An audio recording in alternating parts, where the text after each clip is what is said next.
صوم کی عبادت کی غرض و غایت کیا ہے؟ یا ایھا الذین آمنوا کتب علیکم الصیام کما کتب علی الذین من قبلکم لعلکم تتقون، اے ایمان والو تم پر بھی روزہ فرض کیا گیا ہے جیسے کہ تم سے پہلے لوگوں پر کیا گیا تھا، تاکہ تمہارے اندر تقویٰ پیدا ہو جائے۔ تقویٰ کسے کہتے ہیں؟ لفظی معنی ہے بچنا، گناہ سے بچنا، حرام کام سے بچنا، حرام چیز کھانے سے بچنا، حرام خوری سے بچنا، حرام کاری سے بچنا، یہ بچنا۔ وقا یقی کے معنی ہے بچانا، وقنا عذاب النار، ہم دعا مانگتے ہیں اے اللہ ہمیں آگ کے عذاب سے بچا لے۔ تو وقا یقی بچانا، اتقا یتقی بچنا، خود بچنا، تاکہ تم بچ سکو، تمہارے اندر تقویٰ پیدا ہو جائے، تم اللہ کی نافرمانی سے بچو، گناہوں کے ارتکاب سے بچو، حرام خوری سے بچو، اس لیے تمہارے اوپر روزہ فرض کیا گیا۔ اب اس کی حکمت کو سمجھیے۔ دیکھیے ایک ہے ہماری خودی، ہماری انا۔ جب میں کہتا ہوں میں، تو میں سے مراد کیا ہے؟ یہ ہاتھ میرا ہے، یہ پاؤں میرے ہیں، یہ آنکھیں میری ہیں، یہ سر میرا ہے، یہ جسم، میں کون ہوں؟ میں کی حقیقت ذرا مختلف ہے، انا، خودی، سیلف۔ ایک ہے ہمارا حیوانی وجود، اس حیوانی وجود میں وہی سارے تقاضے موجود ہیں جو حیوانات کے اندر ہیں۔ ہر حیوان کھانا جو ہے اسے چاہیے، اور انسان کو بھی چاہیے۔ ہر حیوان میں نسل کشی کے لیے شہوت کا مادہ ہے، ہمارے اندر بھی ہے۔ ہر حیوان کو کوئی نہ کوئی گھونسلہ ہو، کوئی بھٹ ہو، کوئی جگہ چاہیے رہنے کے لیے، آرام کرنے کے لیے، ہمیں بھی چاہیے۔ تو حیوانی تقاضے جو ہمارے وجود کے اندر موجود ہیں، ان کے لیے کہا ہے، فرائڈ نے لفظ استعمال کیا ایڈ یا لبیڈو۔ یہ ایڈ یا لبیڈو بہت منہ زور ہے۔ بھوک لگتی ہے تو انسان کہتا ہے کچھ بھی ملے کھانے کو، حلال ملے حرام ملے کھاؤ۔ شہوت کا جذبہ جب جاگ اٹھتا ہے، برانگیختہ ہو جاتا ہے، تو پھر وہ تو چاہتا ہے تسکین ہونی چاہیے میری شہوت کی، جائز ناجائز، حلال حرام، صحیح غلط، سب چھوڑو اس کو۔ اس کے لیے کنٹرول پیدا کرنا، ضبط نفس، کہ آپ اپنے نفس پر کنٹرول کر سکیں، نفس آپ پر حاوی نہ ہو جائے، کہ جو اس کا حکم دے، جو بھی وہ حکم دے آپ اس کی پیروی کریں، نہیں، نفس کو اپنے قابو میں رکھیں، اپنی مرضی کے مطابق اسے چلائیں۔ اس کی مثال ایسے ہی ہے کہ جیسے ایک گھوڑا ہے اور ایک سوار ہے اس پر۔ اب اگر گھوڑا منہ زور ہے، طاقتور ہے، اور سوار بیچارہ کمزور ہے، تو کیا ہوگا؟ گھوڑا کہیں پٹک دے گا اس کو، کہیں کسی کھائی میں پھینکے گا یا کچھ اور کرے گا۔ لیکن اگر سوار بھی طاقتور ہے اور اس نے گھوڑے کو دبایا ہوا اپنے دونوں رانوں کے درمیان، گھوڑا محسوس کر رہا ہے کہ میرے اوپر جو بیٹھا ہے وہ جاندار ہے، تو پھر ظاہر بات ہے کہ اب یہ گھوڑا سوار کی مرضی کے مطابق چلے گا، ذرا سا اشارہ ہوگا ادھر مڑ جائے گا۔ اسی طرح ہمارا یہ نفس ہے، یہ حیوانی وجود جو ہے، یہ گھوڑے کے مانند ہے، اور ہماری انا یا ہماری خودی یا ہماری سیلف یہ اس پر سوار ہے۔ اگر سیلف کمزور ہے، گھوڑا طاقتور ہے، تو انسان کی ہلاکت، بربادی ہے، تباہی ہے۔ نفس حاکم ہو گیا، نفس ہمارا کہ ہم غلام بن گئے، تباہی اور بربادی ہوگی۔ ہاں اگر آپ کی انا مضبوط ہے، آپ کی خودی طاقتور ہے، آپ کی سیلف جو ہے اس کے اندر طاقت ہے، تو یہ حیوانی وجود اب آپ کے کام آئے گا۔ گھوڑا جیسے آپ کو آپ کی مرضی کے مطابق لے کر جائے گا، منزل تک پہنچائے گا، ایسے اس حیوانی وجود کو استعمال کر کے آپ نیکیاں کمائیں گے، خیرات حسنات، اللہ کو راضی کرنے کے لیے کام کریں گے۔ اس ہاتھ کو اسی کام کے لیے استعمال کریں گے، ان ٹانگوں کو اسی کام کے لیے استعمال کریں گے، اس زبان کو اسی کام کے لیے استعمال کریں گے۔ تو یہ ہے اگر آپ کا کنٹرول نفس پر ہے، اس کا نام ہے ضبط نفس۔ اور یہاں میں تھوڑا سا اشارہ کر دوں کہ ایک اور نفس بھی آتا ہے، نفس کشی، نفس کو مار دینا۔ انگریزی میں اس کے لیے لفظ ہے سیلف اینیہیلیشن۔ ایک ضبط نفس ہے، سیلف کنٹرول، ایک نفس کشی ہے، سیلف اینیہیلیشن۔ یہ سیلف اینیہیلیشن اسلام میں پسندیدہ نہیں ہے۔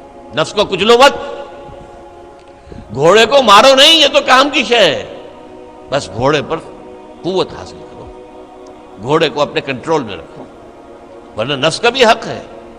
گھوڑے کو بھی دانا پانی ڈالتے ہو کہ نہیں؟ تمہارے نفس کا بھی حق ہے۔ وَإِنَّ لِنَفْسِكَ عَلَيْكَ حَقًّا وَإِنَّ لِزَوْجِكَ عَلَيْكَ حَقًّا وَإِنَّ لِزَوْرِكَ عَلَيْكَ حَقًّا۔ تم پر تمہارے اپنے نفس کا بھی حق ہے، تم پر تمہاری بیوی کا بھی حق ہے، تم پر تمہارے جو ملنے کے لیے لوگ آئیں، ملاقاتی ہوں، زیارت کرنے کو، ان کا بھی حق ہے۔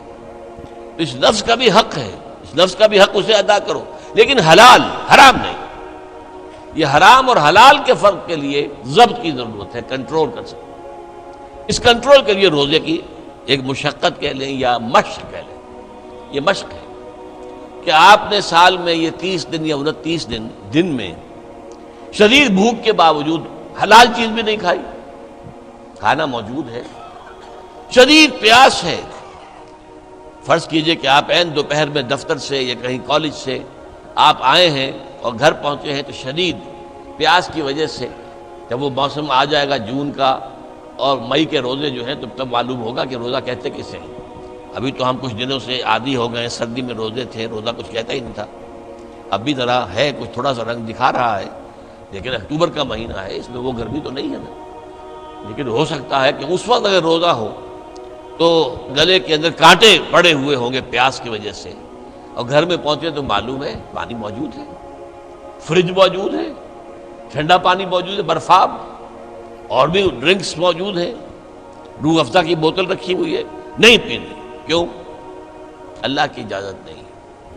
یہ مشق آپ 30 دن کریں گے تو اس سے توقع ہے کہ آپ کے اندر یہ صلاحیت پیدا ہو جائے کہ بقیہ 11 مہینے حرام تو نہ کھائیں، ایک مہینے حلال بھی نہیں کھایا اللہ کے حکم کی وجہ سے، تو حرام اللہ نے کیا ہے نا، اللہ کا حکم ہے۔ 11 مہینے یہ تقویٰ پیدا ہو جانا چاہیے، یہ طاقت تمہارے اندر پیدا ہونی چاہیے، یہ صلاحیت پیدا ہونی چاہیے کہ حرام میں منہ مت مارو، حرام سے اجتناب کرو۔ یہی وجہ ہے، دیکھیے ذرا کڑوی بات آپ کو سنا رہا ہوں۔ فرض کیجئے ہیں روزے کی حالت میں آپ حرام کام کر رہے ہیں، کھانا تو نہیں کھا رہے، جھوٹ بول رہے ہیں تو حرام کام ہے، سودی کاروبار کر رہے ہیں، حرام کام ہے، رشوت لے رہے ہیں یا دے رہے ہیں، حرام کام ہے۔ عین روزے میں اگر یہ کام ہو رہا ہے تو پھر یہ روزہ بے معنی ہے۔